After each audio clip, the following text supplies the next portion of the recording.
гэсэн Улаанбаатар барилга үзүүлэлтэн өнөөдөр нэгдсэн байна.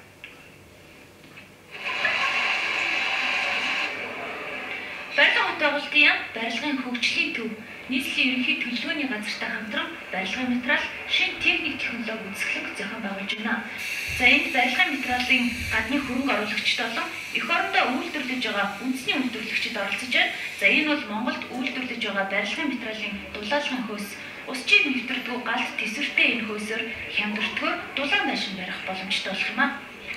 Манай дэрэн бүхэн бүтээгдэхүүний давуу тал нь ямар нэгэн барилга болон хувийн амны орчуулсан ямар ч дулаалалтыг барих болгож байгаа маа. Бакус орчин бүрдүүлж байгаа. Манай бол урд нь болохоор биднээс том барилгын том талбай дээр тоног хөрөлтөөр шийдэг гэсэн бол одоо бага хэмжээний савлгаатаа иргэдэд зориулсан бага хэмжээний савлгаатаа гарч ирсэн бидний энэ дотооддоо үйлдвэрлэж байгаа.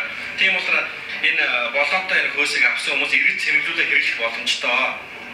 Өмнө нь барилгын дулаалгын хөөсийг тусгаар тоног төхөөрөмжтэй очиж шахдаг байсан бол одоо иргэд болоон орон зөөж өөрөө дулаалга хийх боломжтой болж байна. Энэ удаагийн үзэсгэлэнт Монгол Улсын засгийн газрын үйл ажиллагааны хөтөлбөр, Монгол Улсыг хөгжүүлэх зохицуудлага, Монгол Улсын эдийн засаг нийгмийн үндсэн чиглэл болсон Улаанбаатар хотын гэр хорооллыг Орос улсны хороол болгон хөгжүүлэх хөтөлбөрийг хэрэгжүүлэх дотоодын компаниуд ч оролцож байна.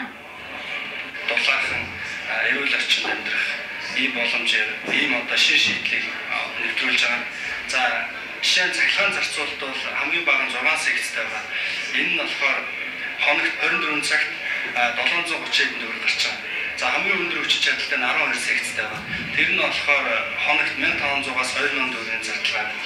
Хамгийн гол нь энэ маань нөгөө өөрөө унтарч хасаад ингээд яг хөрөх залгаад орхисон юм шиг ийм горонтой учраас дулаанаа хадгалах, ажиллах гэсэн гормороо цахилгаанаа хийнэ бичдэг. Гадны дэвшилтэт технологиг Монгол инженерийн ур ухаандаа хослон сайжруулсан барилгын төрөл бүрийн шийдлүүд энд дэлгэгдэж барилгын удирдлагын